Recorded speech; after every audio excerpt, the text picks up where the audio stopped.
C'est à elle que revient l'honneur de présenter les cérémonies d'ouverture et de clôture de ce 65e Festival de Cannes.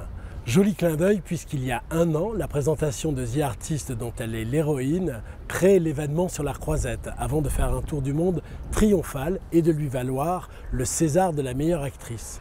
Retour sur une année exceptionnelle et un parcours singulier avec Bérénice Bejo.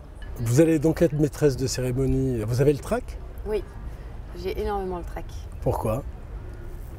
Parce que quand j'ai accepté, je me suis dit, bon, ça va, ça fait un an que tu tournes avec The Artist, tu as vu beaucoup de stars, tu as fait beaucoup de tapis rouges, ça devrait être simple. C'est assez impressionnant, puis je ne suis pas habituée à parler à 3000 personnes, à leur dire vous êtes les bienvenus. Quel meilleur souvenir, s'il faut en garder qu'un, vous gardez de Cannes l'an dernier où vous avez triomphé avec The Artist? Les applaudissements à la fin de la projection de l'avant-première. Mon père qui avait des lunettes, je ne voyais plus ses yeux tellement il y avait de buée, il pleurait. Ma mère, Jean qui regardait Michel avec des yeux... Enfin, c'était un moment, voilà, ce moment-là. Et un moment aux Oscars? Michel avec son Oscar. Dans l'avion, je lui avais dit, Michel, si tu gagnes meilleur réalisateur, je t'en supplie, ne pense pas aux remerciements, ne pense à personne. On s'en fiche là. Ce que les gens ils veulent entendre, quand tu auras ton Oscar dans la main, si tu l'as, c'est comment tu te sens. Et j'ai adoré ce qu'il est monté et il a dit, je suis super content, merci, merci. Et j'ai trouvé ça génial. Pour The Artist, vous vous êtes beaucoup documenté sur les artistes du muet. Qu'est-ce que vous diriez avec le recul qu'elles vous ont enseigné? Less is more. C'est ce que disait Joan Crawford tout le temps. Je crois que c'est elle qui a inventé ça.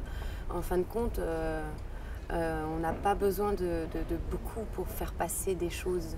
Et surtout, si on a un bon réalisateur en face, quelqu'un qui sait raconter une histoire, on a juste à se laisser porter. Est-ce que votre entourage vous a encouragé ou plutôt retenu? Ils étaient très contents, enfin ils étaient étonnés, ils étaient contents, mais j'ai continué mes études. J'ai été une jeune fille très docile, très comme il faut.